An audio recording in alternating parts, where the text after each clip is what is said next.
Hey guys, so what I want to talk about is how refusing to let go of your twin flame is sabotage to union.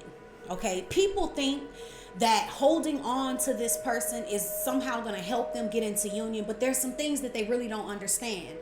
And this causes people to never get into union as long as they're holding on. And there's a couple things that go along with that. Okay, so here's the thing. If this person is not treating you right, meaning they are ignoring you or they're, being mean, negligent, things like that, then you not letting them go because they're your twin flame, no matter how they treat you, even if they're with someone else, they've ran off with someone else, and you still won't let this person go. What happens is this: if you let that person go, okay, if you say, you know what, they're with somebody else, I don't want it, or they're treating me this way, I don't want it, I'm letting it go. What happens is, if they are your twin, the complete removal of your energy, because it's not just, people think that they let somebody go because they stop emailing them or texting them or calling them, but they're thinking about them constantly. They're, stalking them privately, all of these things. Their energy is still there, so you're not gone.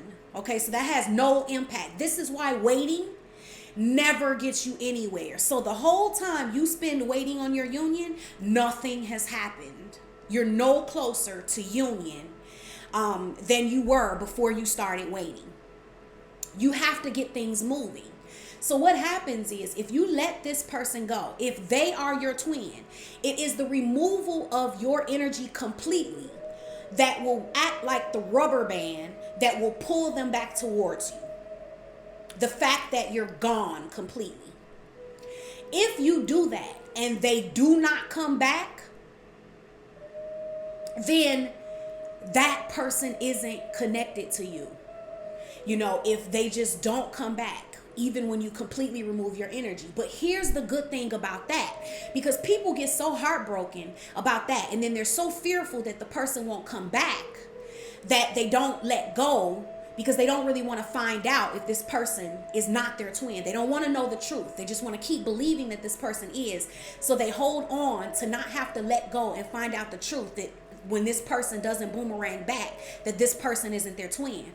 But this is the thing about that. You're preventing yourself from your twin. If this person is not your twin, you want to know the truth of that, because you want to make room for your actual twin. So the thing is, if you let them go and they don't boomerang back, okay, that rubber band doesn't pull them back, they are not your twin.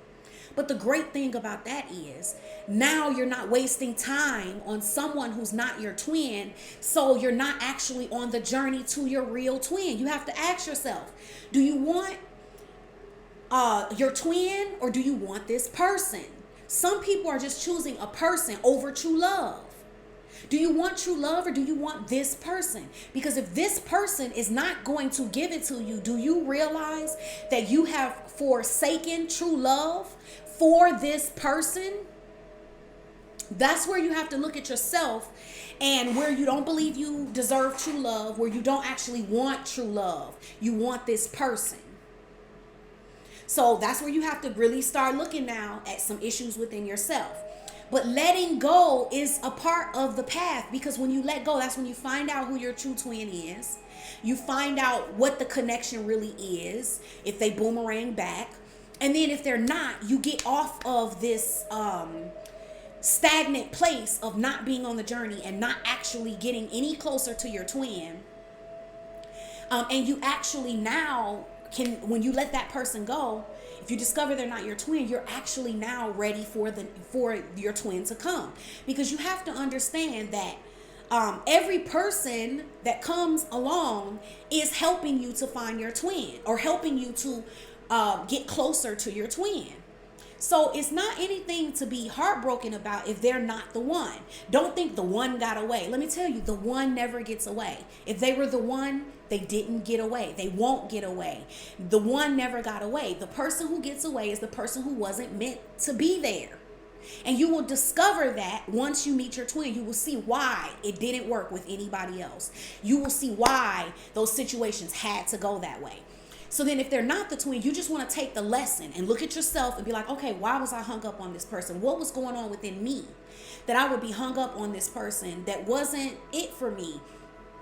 Treated me like crap, never talked to me. Like, what's going on within me? Then you look at that. Now you can clear them out of the way. And now you're in a better place to be able to bring in your actual union with the person who is going to love you. Because your twin flame is the person who's going to show up for you. Your twin flame shows up for you. Okay? So that's just something to think about. Letting go is a part of the twin flame journey. Okay? And it is how you get to union. Okay? So look at the truth of the situation and look at what you're gaining by letting go of someone who's not your twin. Why do you want to hold on to someone if they are not your twin? You're stuck more on them than you are on your actual twin. Because your actual twin doesn't need you to do all of that to discover them. The universe will show you. It will happen. They will show up as above, so below. Because they have a soul connection to you in the etheric realm, they can't just go away from you in the physical realm. As above, so below. The soul connection above won't let them completely go away from you in the physical. Because as above, so below. Okay, so if you remove your energy completely, stop thinking about them, move on. It is that actually triggers the boomerang. It's that actually makes the connection continue to go deeper. Okay, so that's just something to think about, guys. I hope that it was helpful. Like I said, if you're struggling with any of these things, there's two options. You can do a soul healing session with me, which soul healing sessions are amazing. We can discover core wounds. In a soul healing session, we can address whatever is pressing you at the time. I'm actually going to start separating soul healing sessions and core wound healing sessions, and they're going to be two separate things.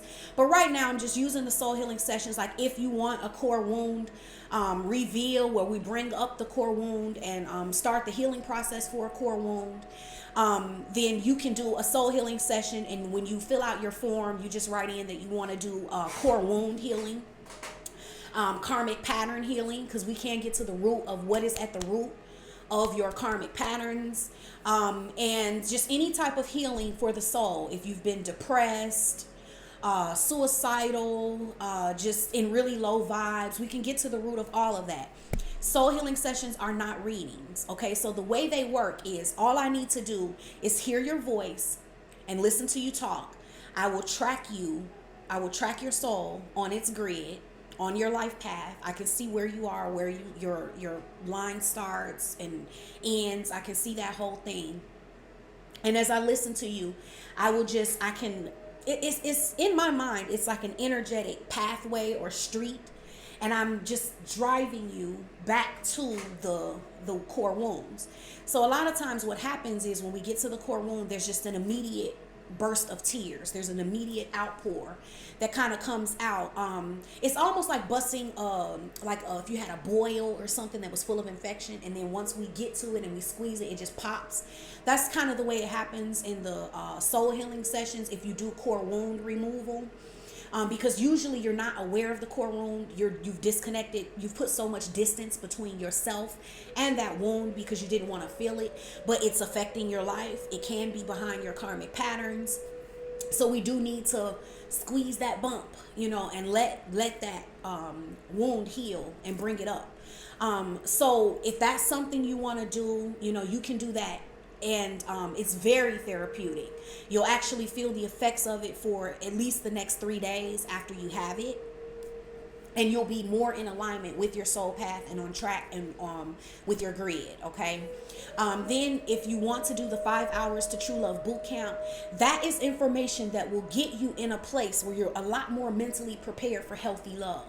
and healthy relationships and actually attracting in true love. Okay. So those are really good options for help that is there. Um, yeah, so that's that, guys. I'll see you soon. Bye.